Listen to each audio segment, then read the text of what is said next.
जी शुक्राना गुरु जी। ओम नमः शिवाय। शिव जी सदा साई। ओम नमः शिवाय। गुरु जी सदा साई। जय गुरु जी। शुक्राना गुरु जी। संगत जी गुरु जी का अनंत अनंत शुक्राना, लख लख बार शुक्राना, हर चीज़ का शुक्राना, सांस का शुक्राना। संगत जी गुरु जी कहते हैं कि पाठ करो, सिमरन करो, मंत्र जाप करो, क्योंकि यही एकमात्र चाबी है जो आपके दुखों को दूर कर सकती है।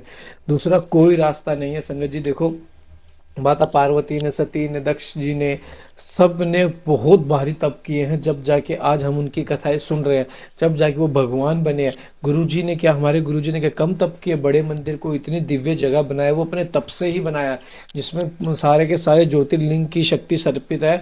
जिसने जहाँ बड़े मंदिर के दर्शन कर लिए, वहाँ समझो गुरु जी के वहाँ पे, वहाँ 11 ज्योतिर्लिंग के दर्शन कर लिए। संगत जी इतनी प्यारी जगह है, देखो संगत जी। तो तब तो थोड़ा हर इंसान को तप करना पड़ेगा, क्योंकि गुरु जी का सिमरन करना पड़ेगा, गुरु के ग्रंथ सुनने पड़ेंगे, शब्द सुनने पड़ेंगे, उन पर अमल करना पड़ेगा, कर्म अच्छे रखने पड़ेंगे। तो संगत जी पाठ को एंड तक जरूर सुने, प्यारा सा कमेंट जरूर करें। जय गुरु जी। शुक्राना गुरु जी। जय गुरु जी। सती का योगा अग्नि से अपने शरीर को भस्म कर देना, दर्शकों का हाहाकार, शिव पार्षदों का प्राण त्याग तथा दक्ष पर आक्रमण, युवों द्वारा उनका भगाया जाना था, देवताओं की चिंता। ब्रह्मा जी कहते ही नाद मौन हुई सती देवी ने अपने पति का सादर श्रमण करके शांतचित हो सहसा उत्तर दिशा में भूमि पर बैठ गई। उन्होंने विधि पूर्वक जल का आचमन करके वस्त्र ओढ़ लिया और पवित्र भाव से आंखें मूंद कर पति का चिंतन करती हुई योग मार्ग में स्थित हो गई। उन्होंने आसन को स्थिर कर प्राणायाम द्वारा प्राण और अपान को एक रूप करके नाभि चक्कर में स्थित किया। फिर उदान वायु को बलपूर्वक नाभि चक्कर से ऊपर उठाकर बुद्धि के साथ हृदय में स्थापित किया। तत्पश्चात शंकर की प्राण वल्लभा अनिदिता सती उस हृदय स्थित वायु को कंठ मार्ग से भ्रुकुटियों के बीच में ले गई। इस प्रकार दक्ष पर कुपित हो सहसा उसने शरीर को त्यागने की इच्छा से सती ने अपने संपूर्ण अंगों में योग मार्ग के अनुसार वायु और अग्नि की धारणा की।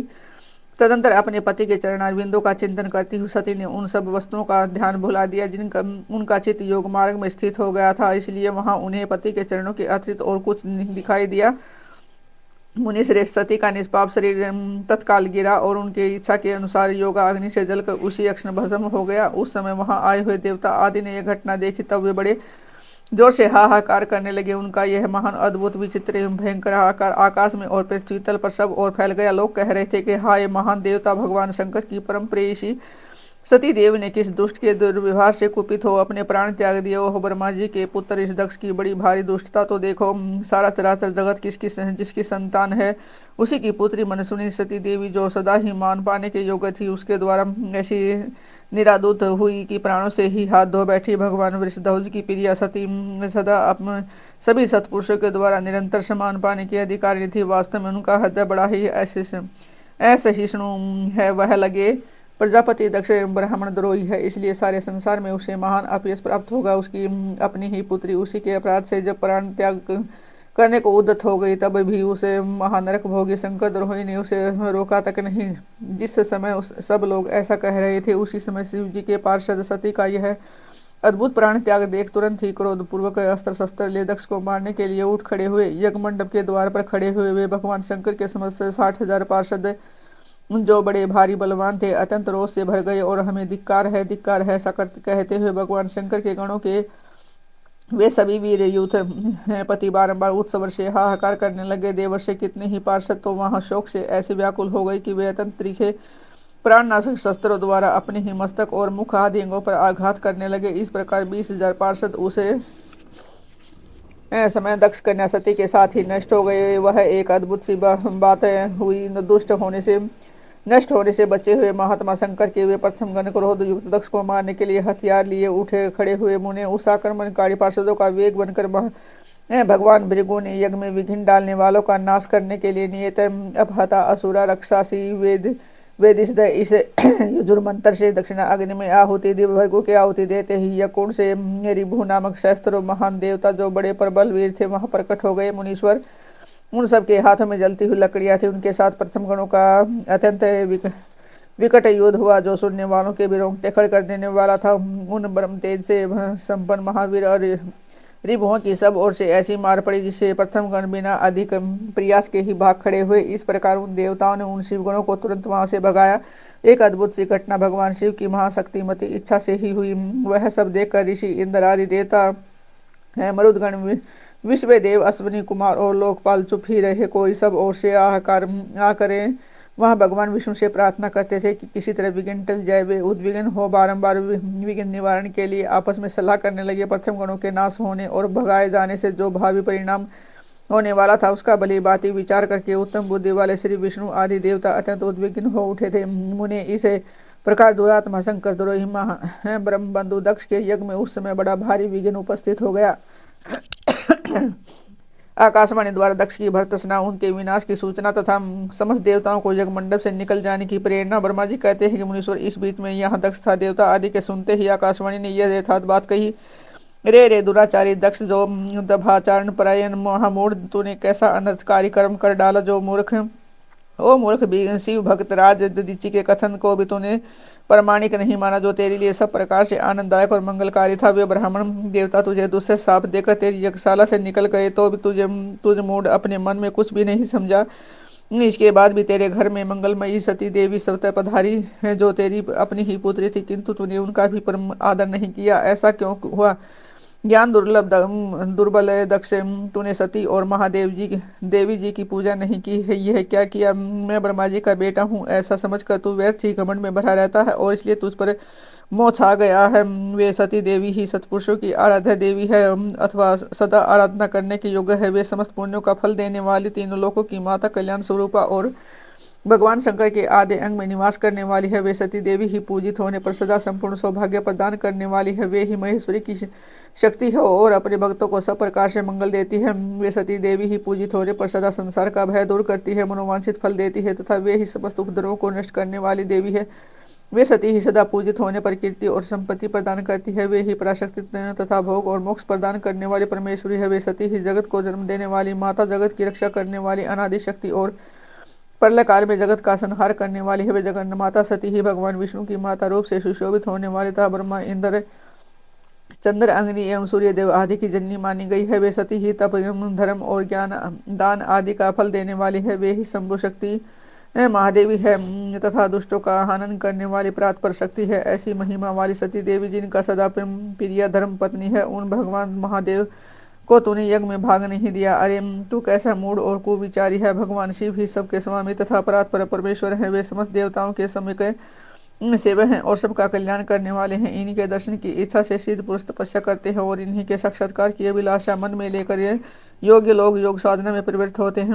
अनंत धन, धान्य और यज्ञ याग आदि का सबसे महान फल यही बताया गया है कि भगवान शंकर का दर्शन सुलभ हो।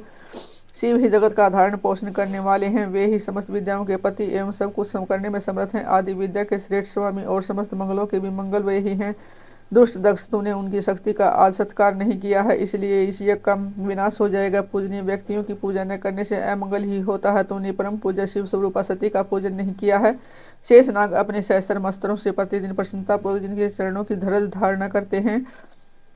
धारण करते हैं, उन्हें भगवान शिव की शक्ति सती देवी थी, जिनके चरण कमलों का निरंतर ध्यान और सादर पूजन करके ब्रह्मा जी ब्रह्म तत्व को प्राप्त हुए हैं। उन्हें भगवान शिव की प्रिय पत्नी सती देवी थी, जिनके चरण कमलों का निरंतर ध्यान और सादर पूजन करके इंद्र आदि लोकपाल अपने अपने उत्तम पद को प्राप्त हुए। वह भगवान शिव संपूर्ण जगत के पिता हैं और शक्ति स्वरूपा सती देवी जगत की माता कही गई है। मूढ़ दक्ष, तूने उसे उन माता पिता का सत्कार नहीं किया, फिर तेरा कल्याण कैसे होगा? तुझ पर दुर्भाग्य का आक्रमण हो गया है, विपत्तियां टूट पड़ी है, क्योंकि तूने उन भवानी सती और भगवान शंकर की भक्ति भाव से आराधना नहीं की।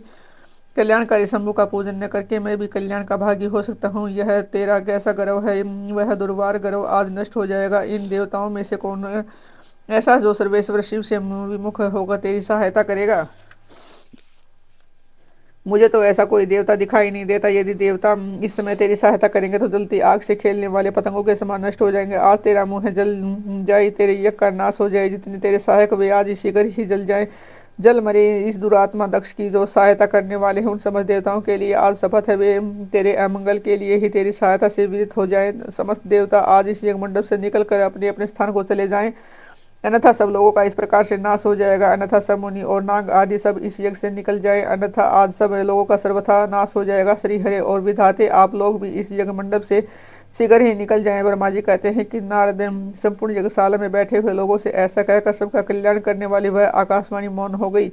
गणों के मुख से और नारद से भी सती के दग्ध होने की बात सुनकर दक्ष पर कुपित हुए शिव का अपनी जटा से वीरभद्र और महाकाली को प्रकट करके उन्हें यज्ञ विध्वंस करने और विरोधियों को जला डालने की आज्ञा देना। ब्रह्मा जी कहते हैं कि नाद, वह आकाशवाणी सुनकर सब देवता आदि भयभीत विस्मित हो गए। उनके मुख से कोई बात नहीं निकली। वे इस तरह खड़े या बैठे रह गए मानो उन पर विशेष मोह छा गया हो। भृगु के मंत्र बल से भाग जाने के कारण जो वीर शिवगण नष्ट होने से बचे गए थे, वे भगवान शिव की शरण में गए।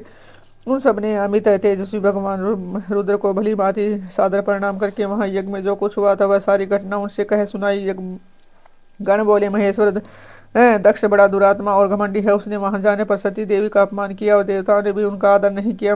अत्यंत गर्व से भरे हुए उस दुष्ट दक्ष ने आपके लिए यज्ञ में भाग नहीं लिया, दूसरे देवताओं के लिए दिया हुआ और अपने विषय में उत्सवर से दुर्वचन कहे। प्रभो, यज्ञ में आपका भाग न देखकर सती देवी कुपित हो उठी और पिता की बारंबार निंदा करके उन्हें तत्काल अपने शरीर को योगाग्नि द्वारा जलाकर भस्म कर दिया। यह देखकर 10,000 से अधिक पार्षद लज्जावश शास्त्र द्वारा अपने ही अंगों को काट काट कर वहां मर गए। शेष है हम लोग दक्ष पर कुपित हो उठे और सबको भय पहुंचाते हुए वेग पूर्वक उस यज्ञ का विध्वंस करने को उद्यत हो गए, परंतु विरोधी भृगु ने अपने प्रभाव से हमें तिरस्कृत कर दिया। हम उनके मंत्र बल का सामना न कर सके। प्रभो, विषम वे ही हम लोग आज आपकी शरण में आए हैं। दयालो, वहां प्राप्त हुए भय से आप हमें बचाइए, निर्भय कीजिए। महाप्रभु, इस यज्ञ में दक्ष आदि सभी दुष्टों ने घमंड में आकर आपका विशेष रूप से अपमान किया है। कल्याणकारी शिव, इस प्रकार हमने अपना सती देवी का और मूढ़ बुद्धि वाले दक्ष आदि का भी सारा वृत्तांत कहे सुना। अब आपकी जैसी इच्छा हो वैसा करे। ब्रह्मा जी कहते हैं, नाथ, अपने पार्षदों की यह बात सुनकर भगवान शिव ने वहां की सारी घटना जानने के लिए शीघ्र ही तुम्हारा समन किया।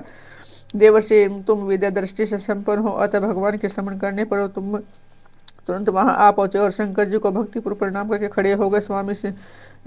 स्वामी शिव ने तुम्हारी प्रशंसा करके तुमसे यज्ञ दक्ष यज्ञ में गई हुई सती का समाचार तथा दूसरी घटनाओं को पूछा था। शंभु के पूछने पर शिव में मन में लगाए रखने वाले तुम्हें शीघ्र ही वह सारा वृत्तांत कह सुना जो दक्ष यज्ञ में घटित हुआ था। मैंने तुम्हारे मुख से निकली हुई बात सुनकर उस समय महान रौद्र पराक्रम से संपन्न सर्वेश्वर रुद्र ने तुरंत ही बड़ा भारी क्रोध प्रकट किया। लोक संहारकारी रुद्र ने अपने सिर से एक जटा उखाड़ी और उसे रोषपूर्वक उस पर्वत के ऊपर दे मारी। मुने भगवान शंकर के पटकने से उस जटा के 2 टुकड़े हो गए और महाप्रलय के समान भयंकर शब्द प्रकट हुआ। देवर्षि, उस जटा के पूर्व भाग में महाभयंकर महाबली वीरभद्र प्रकट हुए, जो समस्त शिवगणों के अगवा वे भूमंडल को सब ओर से व्याप्त करके उससे भी 10 अंगुल अधिक होकर खड़े हुए। वे देखने में प्रलय अग्नि के समान जान पड़ते थे। उनका शरीर बहुत ऊंचा था। वे 1,000 भुजाओं से युक्त थे। उन सर्वसमर्थ महारुद्र के क्रोध प्रकट हुए निश्वास से 100 प्रकार के जबर और 13 प्रकार के सन्निपात रोग पैदा हो गए। तात उस जटा के द्वारा जटा के दूसरे भाग से महाकाली उत्पन्न हुई, जो बड़ी भयंकर दिखाई देती थी। वे करोड़ों भूतों से गिरी हुई थे जो जबर पैदा हुए। वे सब के सब शरीरधारी क्रूर और समस्त लोगों के लिए भयंकर थे। वे अपने तेज से प्रज्वलित हो सब और दाह उत्पन्न करते हुए से प्रतीत होते थे। वीरभद्र बातचीत करने में बड़े कुशल थे। उन्होंने दोनों हाथ जोड़कर परमेश्वर शिव को प्रणाम करके कहा। वीरभद्र बोले, महारुद्र, सोम, सूर्य और अग्नि को 3 नेत्रों के रूप में धारण करने वाले प्रभु, शीघ्र आज्ञा दीजिए। मुझे इस समय कौन सा कार्य करना होगा? ईशान, क्या मुझे आधे ही अक्षर में सारे समुद्र को सुखा देना है? क्या इतने ही समय में संपूर्ण पर्वतों को पीस डालना है? मैं एक ही अक्षर में ब्रह्मांड को भस्म कर डालूं या समस्त देवताओं और मुनीश्वरों को जलाकर राख कर दूं? शंकर, ईशान, क्या मैं समस्त लोगों को उल्ट पुलट कर दूं या संपूर्ण प्राणियों का विनाश कर डालूं? महेश्वर, आपकी कृपा से कहीं कोई भी ऐसा कार्य नहीं है जिसे मैंने कर सुख पराक्रम के द्वारा मेरी समानता करने वाला वीर ने पहले कभी हुआ है और नहीं ही आगे होगा। शंकर, आप किसी तिनके को भेज दे, वह भी बिना किसी यत्न के अक्षर भर में बड़े से बड़ा कार्य सिद्ध कर सकता है, इसमें संशय नहीं है। संभव यद्यपि आपकी लीला माता है, सारा कार्य सिद्ध हो जाता है, तथापि जो मुझे भेज रहा है वह मुझ पर अपना अनुग्रह ही है। संभव मुझ में भी और जो शक्ति है वह आपकी कृपा से ही प्राप्त हुई है। शंकर, आपकी कृपा के बिना किसी में भी कोई शक्ति नहीं हो सकती। वास्तव में आपकी आज्ञा के बिना कोई तिनके आदि को भी हिलाने में समर्थ नहीं है, यह निसंदेह कहा जा सकता है। महादेव, मैं आपके चरणों में बारंबार प्रणाम करता हूँ। हर आप अपने अभिष्ट कार्य की सिद्धि के लिए आज मुझे शीघ्र भेजिए। संभव, मेरे दाहिने अंग बार बार फड़क रहे हैं, इससे सूचित होता है कि मेरी विजय अवश्य हो गया था। प्रभु, मुझे भेजिए। शंकर, आज मुझे कोई अभूतपूर्व एवं विशेष हर्ष का तथा उत्साह का अनुभव हो रहा है और मेरा चित्त आपके चरण कमल में लगा हुआ है, अतः पग पग पर मेरे लिए शुभ परिणाम का विस्तार होगा। संभव, आप शुभ के आधार हैं, जिसकी आप में सरदृढ़ भक्ति है उसी को सदा विजय प्राप्त होती है और उसी का दिनों दिन शुभ होता है। ब्रह्मा जी कहते हैं, नादि उसकी यह बात सुनकर सर्वमंगला के पति भगवान शिव बहुत संतुष्ट हुए और वीरभद्र, तुम्हारी जय हो, ऐसा आशीर्वाद देकर वे फिर बोले। महेश्वर ने कहा कि मेरे पार्षदों में श्रेष्ठ वीरभद्र ब्रह्मा जी का पुत्र दक्ष बड़ा दुष्ट है। उस मूर्ख को बड़ा घमंड हो गया है, अतः इन दिनों वह विशेष रूप से मेरा विरोध करने लगा है। दक्ष इस समय एक यज्ञ करने के लिए उद्यत है। तुम या याग परिवार से ही तो उस यज्ञ को भस्म करके फिर शीघ्र मेरे स्थान पर अलौट आओ। यदि देवता, गंधर्व, यक्ष तथा अन्य कोई तुम्हारा सामना करने के लिए उद्यत हो तो उसे भी आज ही शीघ्र और सहसा भस्म कर डालना। दधीचि की दिलाई हुई मेरी शपथ का उल्लंघन करके जो देवता आदि वहां ठहरे हुए हैं उन्हें तुम निश्चय ही प्रयत्न पूर्वक जलाकर भस्म कर देना। जो मेरी शपथ का उल्लंघन करके गौरवयुक्त वहां ठहरे हुए सब के सब मेरे द्रोही हैं, अतः उन्हें अग्नि में माया से जला डालो। दक्ष की यज्ञशाला में जो अपनी पत्नी और सारभूत उपकरणों के साथ बैठे हैं उन सबको जलाकर भस्म कर देने के पश्चात फिर शीघ्र लौट आना। तुम्हारे वहां जाने पर विश्व देव आदि देवगण भी यदि सामने आए तो तुम्हारी सादर स्तुति करे तो भी तुम उन्हें शीघ्र आग की ज्वाला से जलाकर ही छोड़ना। वीर वहां दक्ष आदि सब लोगों को पत्नी और बंधु बांधवों से जलाकर कलशों में रखे हुए जल को लीला पूर्वक पी जाना। ब्रह्मा जी कहते हैं कि नाथ, जो वैदिक माया मर्यादा के पालक, काल के भी शत्रु तथा सबके ईश्वर हुए भगवान रुद्र रोज से लाल आंखें किए महावीर वीरभद्र से ऐसा कहकर चुप हो गए। जय गुरु जी, शुक्राना गुरु जी, संगत जी, गुरु जी का अनंतम शुक्राना। पाठ को अंत तक जरूर सुने। हर पाठ में एक विशेष लेसन होती है गुरु जी की। जय गुरु जी।